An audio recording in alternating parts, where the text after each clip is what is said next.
Hey, everybody. Thanks a lot for tuning in to this session on YouTube for GEG APAC Weekend 6.0, right? This is the sixth time we've done this, which is really cool. So what is GEG APAC Weekend?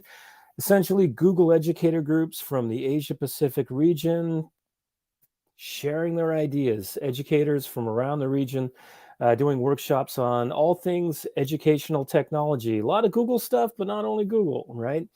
Yeah, this is teachers teaching teachers, essentially. So thanks a lot for joining us. I'm coming at you from Canada. I am based in Japan, but I'm home on summer break.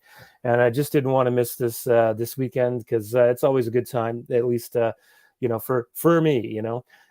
We have a lot of great sessions over the next 3 days. This is the last English language session for Friday, but on Saturday the 16th and Sunday the 17th, we have a whole pile of different sessions for you from different people, from Japan to India and countries in between, and actually the UK as well, I believe. Thank you, Wendy. So anyway, before I get into the session, I just want to make a few points here, a little housekeeping kind of thing. First, tell us where you're from. If you're watching, introduce yourself and say, hey, this is where I'm tuning in from in the comments. And please comment and question. If you have ideas that you want to share, please do. Any links, that kind of thing, pop them in the comments. That would be fantastic. At the end, I'm going to put a Google form, which will if you fill it out, it will send you a certificate that shows that you have participated in this particular session. And I'll also post the Google Educator Group Asia Pacific website, which is a Google site, at the end. And I'll also post the schedule. Please look at the GEG website or get on Twitter. You can find all the other cool sessions in multiple languages that are happening around the Asia Pacific region. Now, it is, for me, on summer break, ridiculously early in Canada right now, 9 o'clock in the morning. Normally, I'd sleep in a little bit longer. So I've got my coffee going.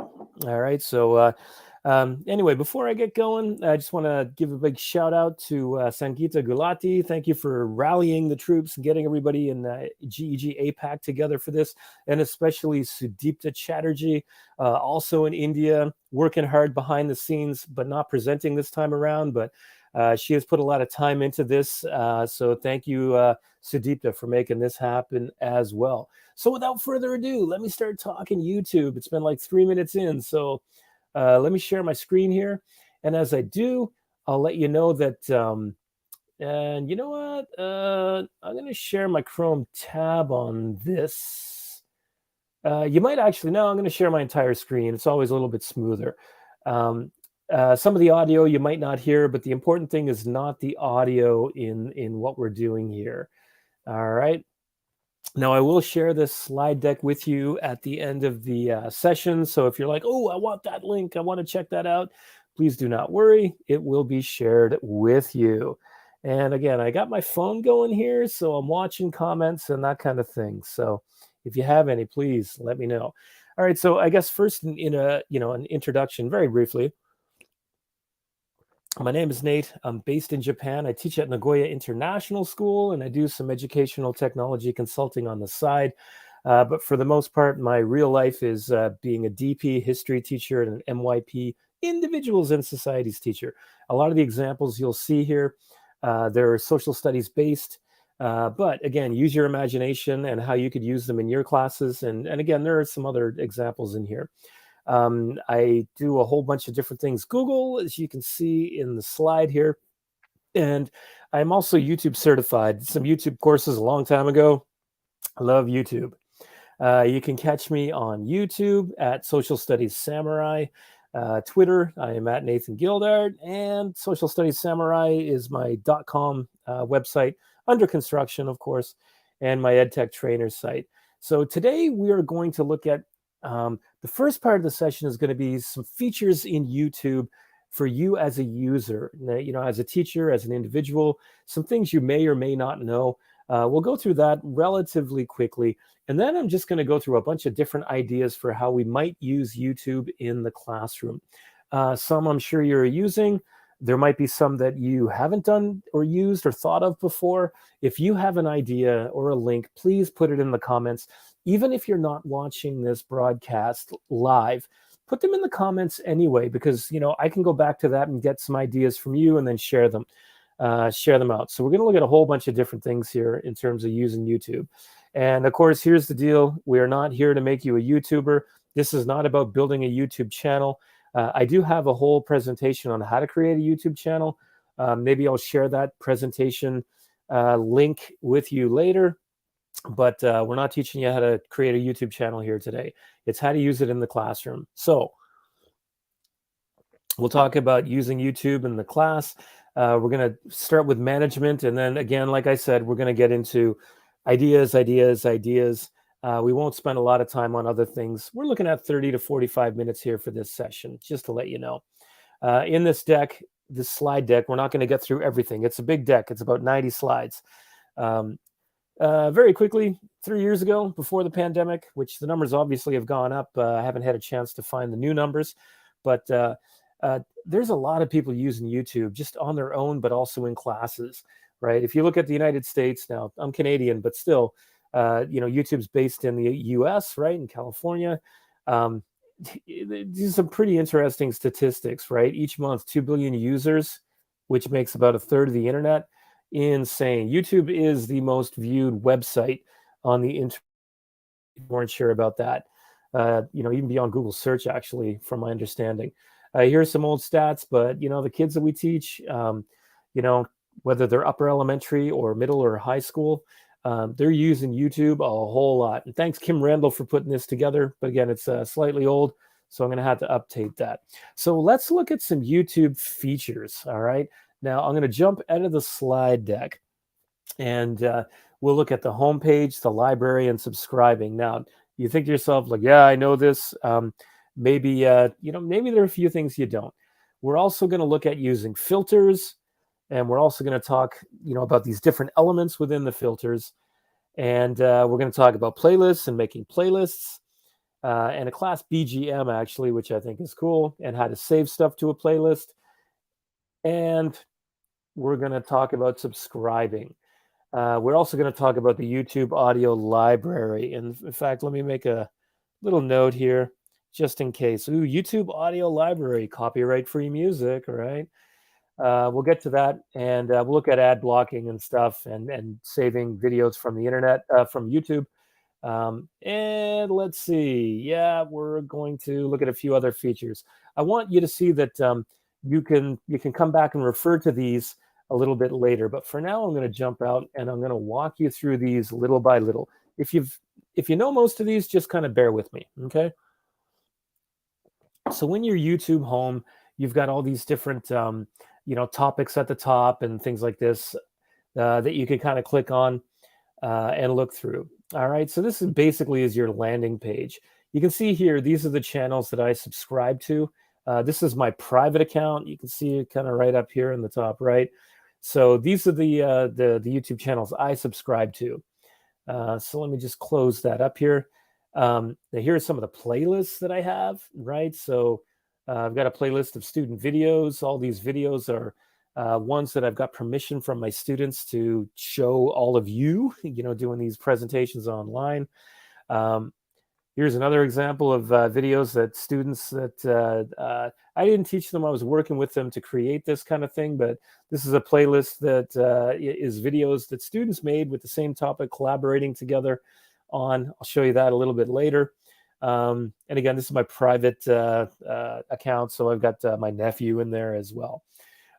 So anyway, that's, we're looking at, different playlists here. When you see these little, the little lines with the play button there, that means you've got a playlist going on, right?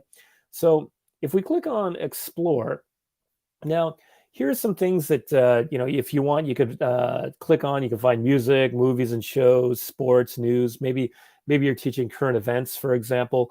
Maybe you're teaching code and you want to have students look at gaming. Maybe it's fashion and beauty because you're an art teacher, right? These are just quick ways to go and find stuff that you may or may not use in the classroom.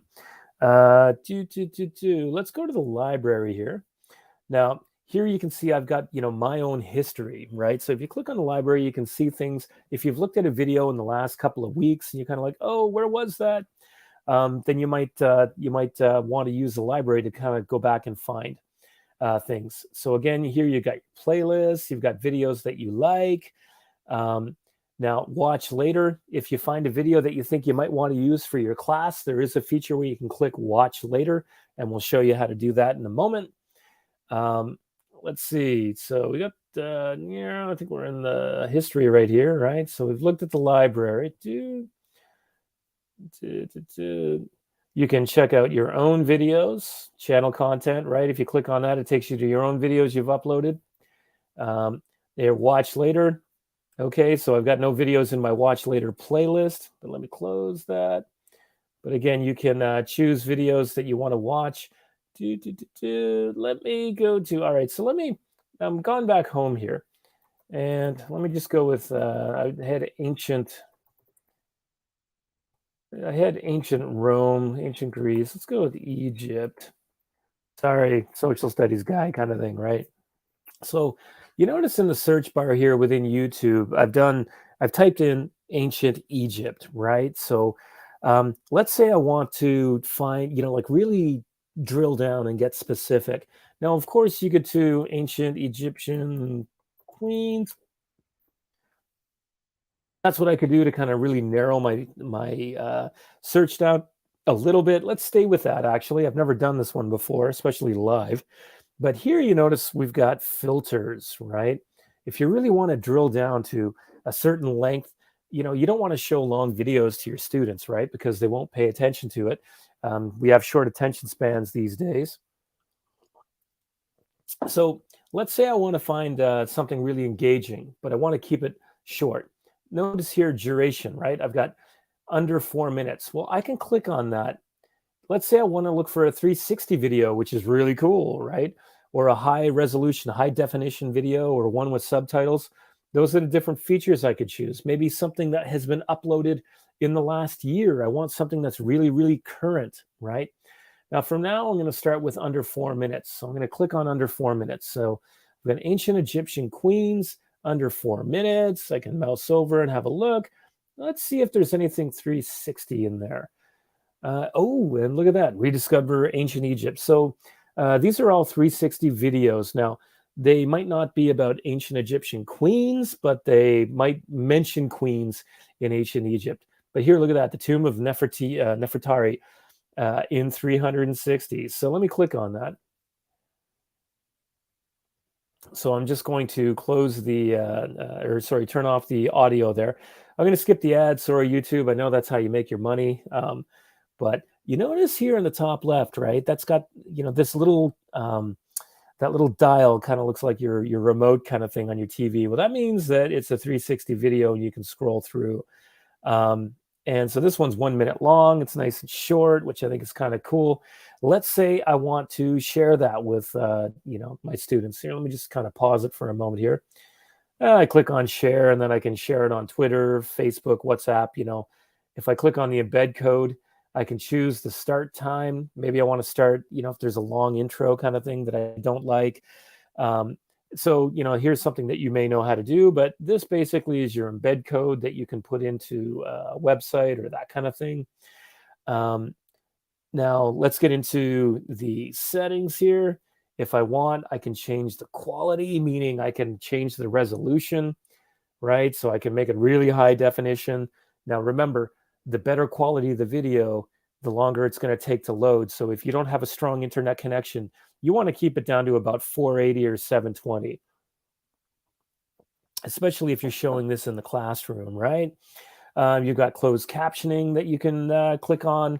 Now, if you want, you can click save. So this little save button right here, it's turned off for the content made for kids. All right, so I can't save this particular video. So let me go back and find one that maybe I can save. I'm going to go with CNN.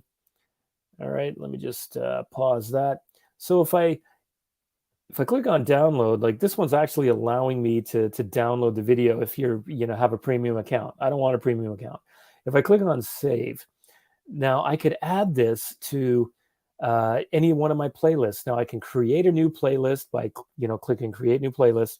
But I already have ancient history, so I'm going to click on that and see it's been added to my playlist. So now I know that I've got a playlist that I can share with my students, right? Let's see, you've got, all right, so if I wanted to do playback speed, I could slow it down a little bit, which is kind of cool. Mind you, it sounds a bit weird, so I don't normally do it. Autoplay, this means that your videos automatically start. You could put that on if you want, but anybody can turn that off in their own YouTube account. So let me go down to my ancient history. And notice here now I've got rediscover ancient Egypt. So that now is in, my ancient history playlist. All right. And with a playlist too, if I want, I can edit my description. I can change this. Ancient history vids, But the thing is, if I save that, now here, all I have to do is copy this URL, and then that is the playlist that my students will use throughout the whole school year. This might be for one class or something like that. I can put it on Google Classroom. I can put it on a Google site. I can just mail it to them. But here is the playlist of the videos you're going to use for this unit or maybe this whole year. And notice if I mouse over, I have my ellipse. And, I can save it to watch later if I want, or I can remove it from the playlist. I can shuffle things around, if I want.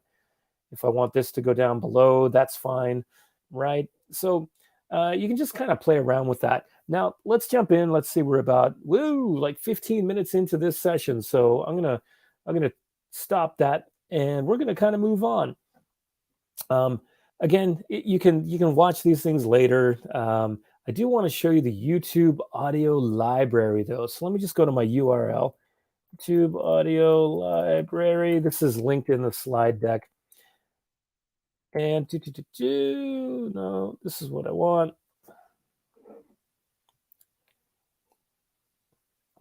Okay, so now if you have students creating videos, or if they're creating background music for different websites they might be creating, Book Creator, Adobe, or something like that, where you can upload sound effects and background music, the YouTube audio library is something you need to know. Now, these are all copyright free. I will point out that some of them, if you use them, you do have to give credit to where you got it from, and the citation is already embedded in there. But I will say it doesn't matter where you get your stuff. If it's copyright free and they say you don't have to give credit, you should give credit anyway. So here's the audio library, right? So basically, I can search for the name of if I know there's like a background, like this is mostly background music or sound effects, right? BGM, so you don't have lyrics and vocal and voice. So it's really great for BGM. If you know the artist's name, you know how long you want it, you can filter in different ways. So let's say I want it, let's say shorter than 3 minutes. I'm going to apply that. Okay, so notice I've got my first filter here, shorter than 3 minutes. I'm going to click on my filter again. I'm going to go with the genre. Maybe I want like children's music, right? So I'm going to click that and then apply. And so now I'm going to listen to some of these. So it's shorter than 3 minutes because my video is short, and it's children is the genre. So my dog is happy.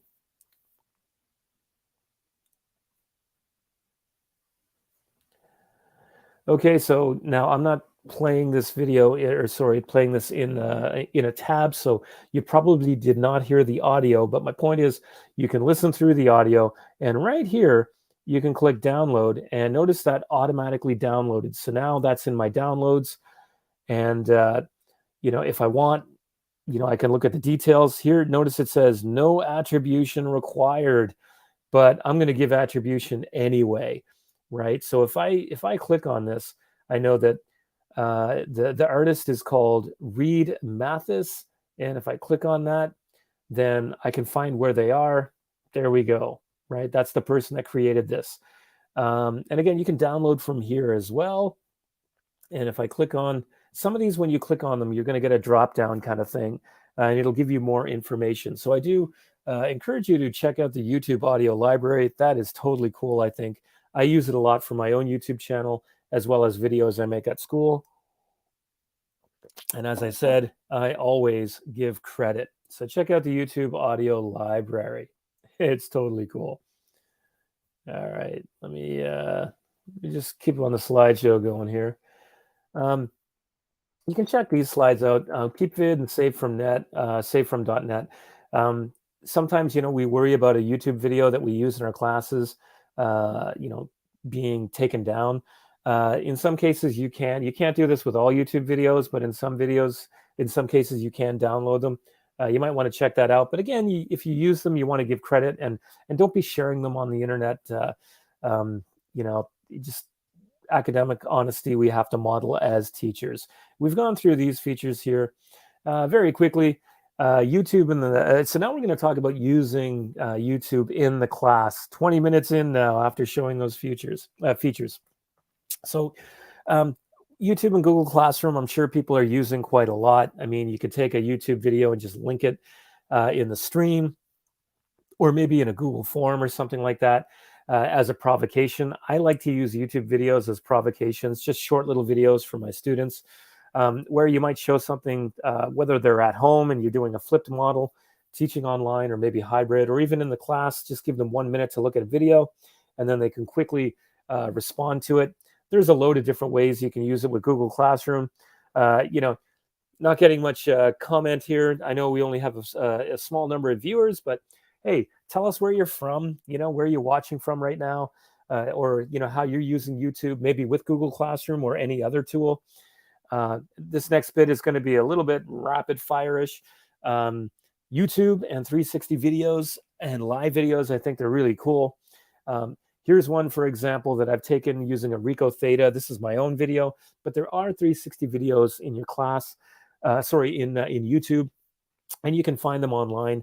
I just think 360 videos are engaging because students can actually get a better sense of what a place looks like, and a place that they might not be able to, right? So here's one I've created of the story of the 47 Ronin, where I tell the story, and this is the place in not Tokyo, but actually in Kanagawa, where they are interned. Oh, and there, let me play that. There we go.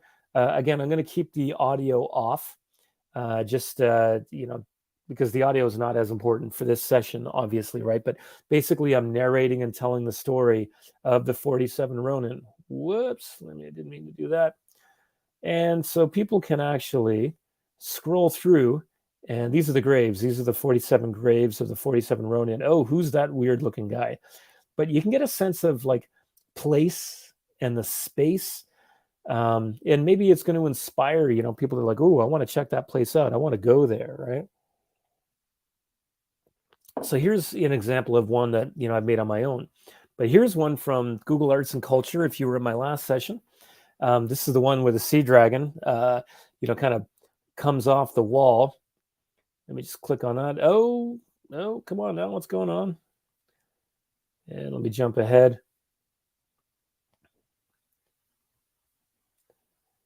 And this is the sea dragon in the museum.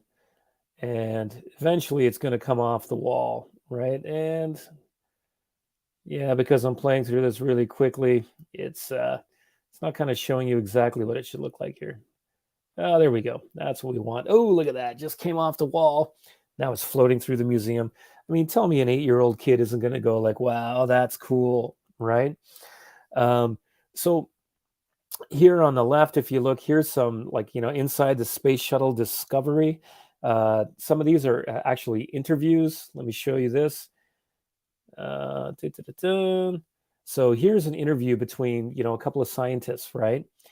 And they eventually go in Discovery.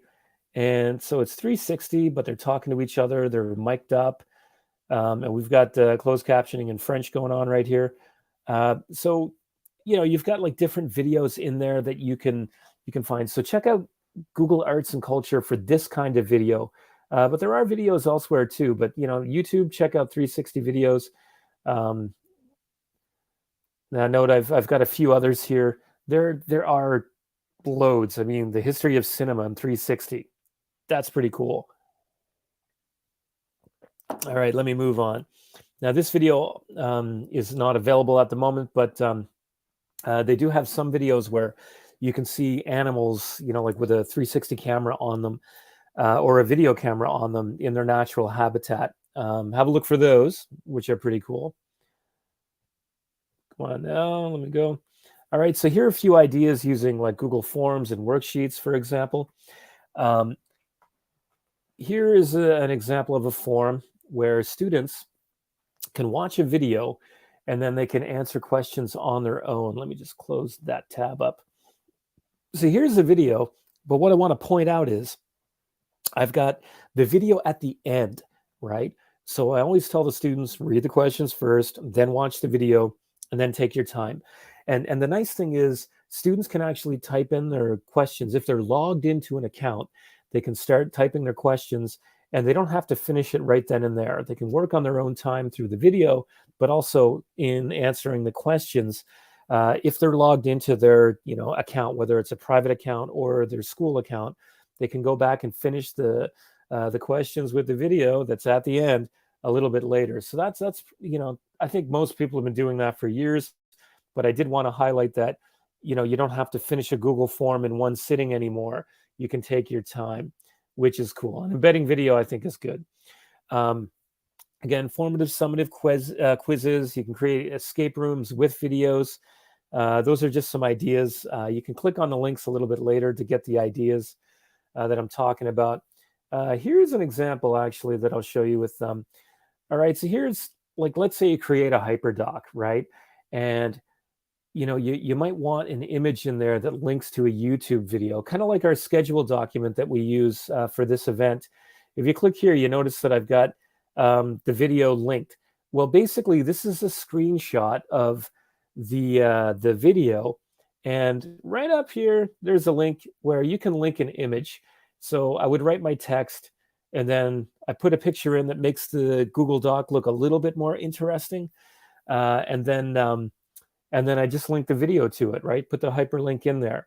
Sorry, that's not like a real-time sample, but I think here's a way to actually make your Google Docs look a little bit nicer where you have videos, and maybe your Google Doc is actually like a choice board or something like that.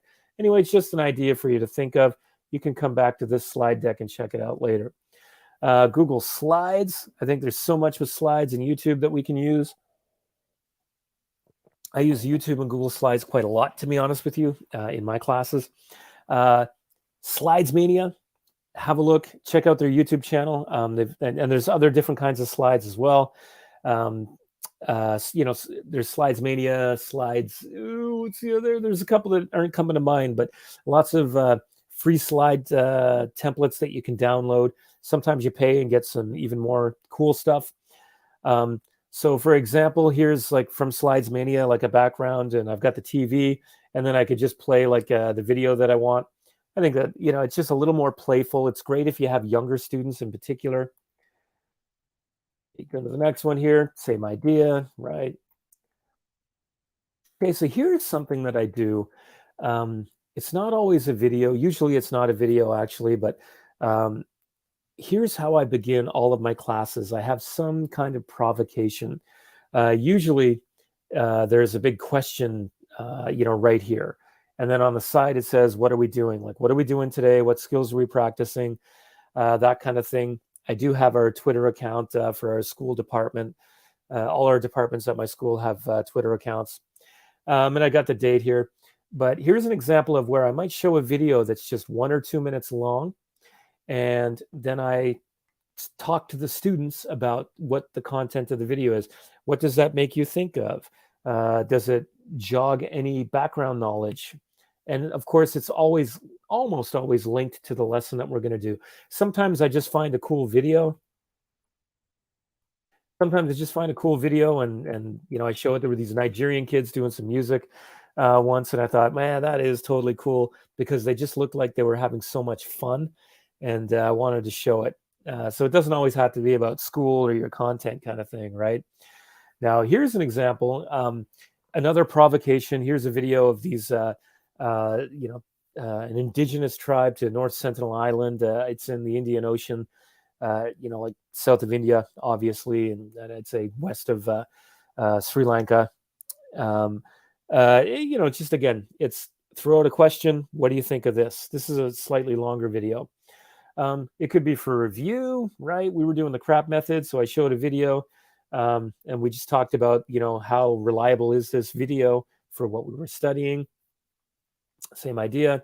Again, if you're using Google Slides, you might want to create a choice board, and then you have students working in groups, one topic, but each student takes a different video. I've linked it right here just in case they want to jump out. And I've also linked it right there. Different way to do it. Here, I obviously took the screenshots. Sometimes you might not have as much time. So I've got the questions right here, plus the links. Notice here, I don't have the question. I could have a provocation or questions. And again, this is just to give you a few ideas. Here's a template. You can copy it from the this slide deck if you want. Let's see. Here's another way. You notice here up in the top, I've got a YouTube video. So sometimes I might be doing an activity where students are working independently at their desk, but I project the provocation on a Google slide. But I have a YouTube video with background music, so that they can listen to the music, but not actually be talking with each other, right? Sometimes it might be they're walking around the room, and I'll play 30 seconds of a video, and then when the music stops, then they have a discussion with the people nearest to them. And the reason why I keep this really small is because I don't want them focusing on the video. If it's a song that they like, then they might actually start focusing on the video. Maybe they'll start singing to themselves. Look at the bottom here. What I try to do is take music from around the world that I think students might like, but also fostering that sense of international mindedness where, here's a song from, South Africa, or one from Colombia, that kind of thing. Not just BTS and the popular stuff that they listen to. So there's another way you can use it. Like, just put a YouTube video in there and a slide, but your slide deck is actually the activity that you're doing with students. Jump ahead here. Okay, we'll talk about third-party applications. And let's see, it's 9:33, so I'm going to wind this down in the next 10 minutes or so. So, for example, there are so many good TED Ed videos. If you have not heard of TED Ed, you have got to check out TED Ed. Here's an example of a teacher-made lesson. So if you go to TED Ed, right, you can create your own lessons using TED Ed. And so it starts with watching the video. And so the students would watch the video, and then they click on the think part. And notice the video's here, so they can still refer back to it. And they can answer the questions as you go through. You can see here that there are like 8 different, questions, and students can kind of move through them and then dig deeper. Here is more information, more resources that you might, this looks obviously for a high school, class. But, you can embed different links in there. And then the discuss part is where students can comment. Notice here, this one says there are 111 responses. You can view the discussion. And then you can customize the lesson by copying the lesson and then changing it for your own needs, which I think is pretty cool. All right, so check out TED Ed. Now, Edpuzzle is another one where you take a video that already exists on YouTube. It could be one that you make and upload to your channel, or one that already exists. So here's an example. Political spectrum, right? This is one I've used with my students, and I want to highlight these little dots at the bottom here, right? If you see here, this means that the video is going to automatically stop, and the students are going to be prompted to do something. So let me pull here. Now wait for it. So do you notice that just instantly stopped? And now if students are logged into their Edpuzzle account, you can actually track their answers, and you can give them feedback and things like that. So Edpuzzle, I think, is a really useful tool. So answer here, blah, blah, blah. They click submit. Now, because they're not logged in, Because I'm not logged in, I can skip that. However, if they're logged in, and this is something I've created with my students, then they cannot skip it. I've set it so that they cannot skip the questions. They have to give some kind of answer. Click submit, and then they can continue on. All right, so that's Edpuzzle, but basically you can force students to stop the video, force the video to stop. They must answer a question. They can't skip over it. And then you can look at their responses if they are signed on with Edpuzzle. Check out Edpuzzle. It's very, very cool. And here's a tutorial on how to create interactive lessons with Edpuzzle. Come on now, let's move on to the next one. All right, ThingLink, I think, is totally cool as well. I don't use it enough because what I teach, I actually don't, I can't really use ThingLink a lot, or I have to be a little bit more creative. I am teaching some new stuff next year, and I'm hoping to put it in. Here's one, for example, of a place that close to where I grew up, Fort Beausejour in New Brunswick, Canada, the East Coast. So this is a 360 photo that I took. And so, for example, if I click on the book here, I've got some background information. Notice I've got my work cited with each little bit here, right? So people can learn a little bit more about the area and the place. If I click, I can embed a map, right? So I can embed text, images, maps, right? So I've got photos that I took that that students can look at and get a closer look at what we're learning about. If I put the eye here, right, the information kind of thing. If I go to YouTube, then they can watch a YouTube video. These are videos that I've made, but ThingLink is very, very cool. And then, I just recommend having a look at ThingLink. So there's another one for you. Whoops, let me go ahead here. But basically, ThingLink works with 360 imaging, where you can embed other things. And I do believe ThingLink is now working with Canva. Yeah, I've written that right there. So you can create cool stuff with Canva and ThingLink. So if you're a Canva user, go for it. Now, here's another thing that I think is kind of cool. Padlet has a feature where you can actually pin video. You can use a use a map as a Padlet, which is totally cool. So here's an example of one that I use when students have a little bit of extra time, right? Some students might finish early, they might finish something quickly. So I thought, yeah, I'm going to create a Padlet map. And so basically, I've got these little videos in history where I can have my question: in what ways are belief systems similar and different to the shaman in the video, right? So there's a place in Peru. Here's a neat way for students to learn about, places in around the world, right? Great Zimbabwe, for example. What is an example of an ancient site? Oh, it should be site. Got to fix that. And what does it tell us about the people who built it, right? So I'm fostering international mindedness and helping them be a little bit curious about learning about different parts of the world. How does globalization impact our world for better and for worse, right? So they watch the video and they get inspired. The Atlantic slave trade, for example. What are examples of the legacy of slavery and imperialism? I've got some in here about, women in history that had a huge impact. Decoding dead languages, right? Linear B, right? The lost Minoan language. Anyway, you get the idea, right? That's another example of how I'm just taking YouTube videos from TED-Ed. Those are all TED-Ed videos in that sample. Again, embedding, right? So here's some different videos that, teach you how to do these things. But let me show you an example of Sutori, for example.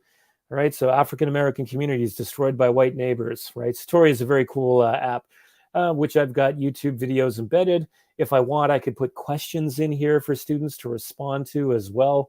I don't have them in this sample. Let me jump to Book Creator, right? Again, third-party tools. Let me just close this. And so with Book Creator, here's a video right here. And I do have other videos in here where students can learn a little bit more about the origins of Valentine's Day and learn through video, right? Who was Cupid? What was Lupercalia? That kind of thing. And again, Google Earth projects. If you were in my last session, you'll see that Google Earth, you can embed videos and things like that. Here's some videos that my students created. Click on that. And age restricted, sorry. But here's, I had to change things on YouTube for that last video. But here's an example of, you got the YouTube, sorry, you have a QR code here. What my students did was create videos about conflict around the world.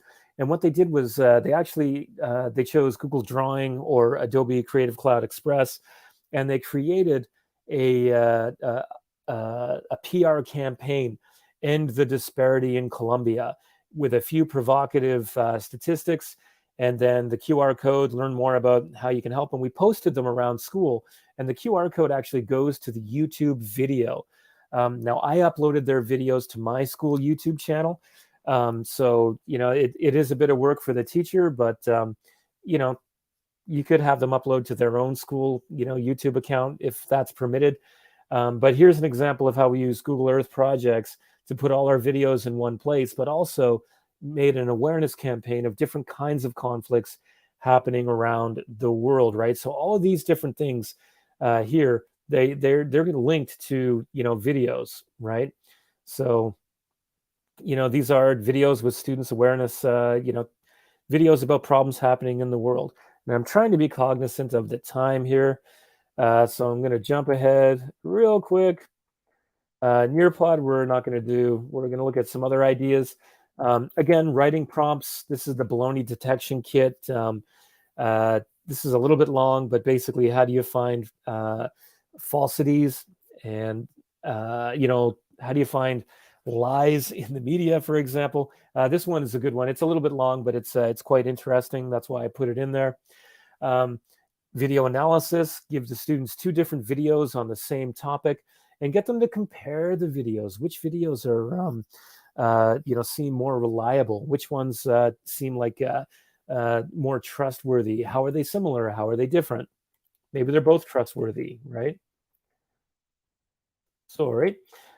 Storybook reading, right? We've seen a lot of this in the pandemic. I put this deck together before the pandemic, but if a book is copyright free, or if you have permission to use it, then you can actually have students read stories to other students. Now, our school language, we call it the Home Language Club, and we actually had students taking videos, not of their faces, but of them reading children's books in their own languages. So we had Portuguese, we had Korean, we had Japanese, we had English, we had Spanish, let's see, Tagalog as well, and Hindi as well. So we've had students actually reading books in their language. And when you have kids reading these children's books, children are probably going to listen a little bit more because the voices are a little bit younger. You could actually create a library of students reading students. Poems, recitations, things like that. So here are some examples. Readers Theater, for example. There are choose your own adventure videos online, so have a look. You might find, basically you'll have a 1-minute clip. This is what's happening, and then at the end, you have a choice of click on this video or that video. Now that takes a long time to make, but in terms of like playing, have a look. Now, I think student and teacher-made tutorials are really powerful. I'm not going to show this one to you, but basically how to analyze political cartoons. I just use a basic slide deck to do that. Here's one. I think this teacher is really creative. Here's a teacher that is traveling in the Arctic, and he creates these really short 1-minute videos.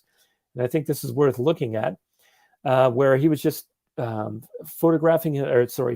himself and uploading it for his students to learn about as he was traveling through the Arctic. And notice he's put in like some simple text, like the word hypothesis in here. Okay, so that's taking a moment to load. But basically, here's a teacher that is, like, let's say, for example, you travel to a cultural site or an historic site or a museum where you're allowed to take video. Maybe you could actually take a video of something you see in a museum, put it to your YouTube channel, and have your students ask questions about it, or watch it. Simple 1-minute thing. Doesn't have to be. I mean, this teacher here, not no serious editing, nice and simple. And he's a science teacher, by the way. Great idea. You can create student tutorials. Here's one of the positive effects of volcanoes. Students of mine in grade 8 made this a number of years ago. They actually, they talked through creating the whiteboarding. And then what they did was change the speed of it as they added their audio narration. That's a whole different skill set, but here's just an example of how you can use it. Here's another one where students use slides to create their own videos. And these are tutorials. These are students teaching each other how to, like understand geography, cultural landscapes, for example, right? Now, here's one that I will take time to show you. Here are some English as additional language learners trying to demonstrate, they were demonstrating their understanding of A Midsummer Night's Dream. And they did this by, their teacher came to me and said, I want to know that they understand these characters. So can you find a way to help them understand? And I said, sure. And so we used a document camera. And this could be done with an iPad or an iPhone, just with a tripod that allows you to, film from above. And so they just actually drew the characters and explained who they are. And they were showing the relationships between the characters in this video. And so through this video, they could demonstrate that they understood the story, right? Or the characters in A Midsummer Night's Dream. But what's really cool about this is that video can be used for other students to learn. And because these two girls are EAL students, English as Additional Language Learners, other EAL kids can watch that and understand it probably better than if a proficient speaker or, native, I don't like using that term, but a proficient speaker was teaching that. Here's another really cool one. Here's a young boy that's teaching science experiments, right? Look at how simple this is. And he's uploading it to his channel. And I think he's got like 1 million+ subscribers or something. But again, here's an example of, this is magic, but science, magic, whatever. Here's some Japanese period drama that I've had students do. I could teach them, like Japanese history and the different periods, which might be kind of boring, but really let's get them to learn it and dramatize it and entertain each other, but also work together and collaborate and bring a little drama to the classroom, and then put it on YouTube, and then students can, other kids can learn from that. Again, public service announcements, how ethical were H&M's practices. Again, crisis in Venezuela, right? Conflict around the world. Looks like I have to update that. All right, so the video works, but the thumbnail doesn't. Very quickly before we kind of wrap up, because we're getting to 50 minutes here, think about devices and tools that you might use. I use my like a camera attached to my computer when I'm making my own videos, but your smartphone, easy enough. DSLR camera I use a fair bit and that kind of thing. Tripods are cheap. You can get like a tripod and a mount for like $15 kind of thing, or 1,500 yen. For your iPad or for your iPhone. iPads and iPhones, the cameras are great, so you don't need really a great camera. I've got online tutorials on how you can use Loom, Screencast-O-Matic, Screencastify, QuickTime. Here's some ideas for how you want to record, and if you're teaching your students to record, how you might want to do that. I don't have a Spark video going up because it's not Adobe Spark anymore. It's called Adobe Creative Cloud Express. Anyway, some other things. Keep copyright in mind. I'm not going to go through this, but yes, it's important to keep copyright in mind. There are places where you can get copyright-free images and videos. Here are a few that you can check out. Let's see. Independent learning. Here are some YouTube links that you might want to go to that will teach you how to be better at using YouTube. The YouTube Creator Academy. Check out TeacherTube. We don't have time to go through all this stuff because I want to get out and I want to stop sharing my screen, because what I'd like to do is share this slide deck with you so you can get all the links. So let me just kind of post this.